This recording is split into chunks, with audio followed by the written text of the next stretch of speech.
Dacia's tiniest EV has quietly gone through one of those upgrades that changes how you think about it. Once strictly a city runabout, the refreshed Spring now packs enough pep to be useful beyond grocery runs and inner-city errands. Dacia hasn't tried to turn it into a premium car. Instead, the brand focused on the essentials: more power, better balance, and a few mechanical upgrades that make the Spring feel less like a fragile commuter toy and more like a proper small hatchback. Under the sheet metal, the biggest headline is the motor lineup. The old, timid 44 to 64 horsepower options are gone, replaced by a pair of notably stronger units rated at roughly 70 horsepower, almost equals 52 kW, and 101 horsepower, almost equals 75 kW. That shift isn't just about higher top numbers. Dacia engineers say there's roughly up to 20% more torque in the typical 80 to 120 km per hour window, which is precisely the band where small EVs used to feel underpowered on the open road. The practical upshot is a Spring that's usable for short highway stints and confident overtakes,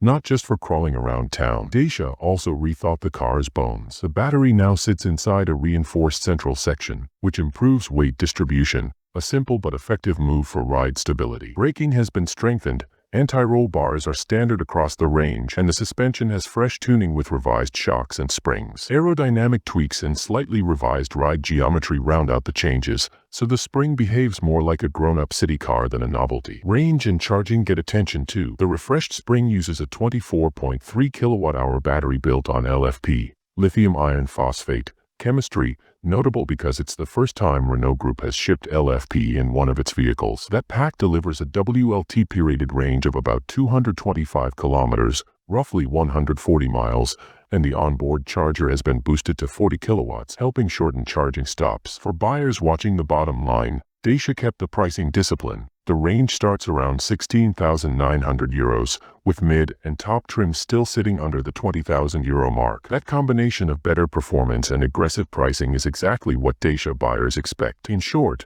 the Spring's update is sensible and pragmatic. It doesn't pretend to be something it isn't, but it solves two of the biggest complaints about tiny EVs: lack of usable power and nervy handling at speed, while keeping the price low. For city dwellers who occasionally need to stretch their legs beyond the 50 kilometers radius, this Spring feels like a genuinely smarter choice.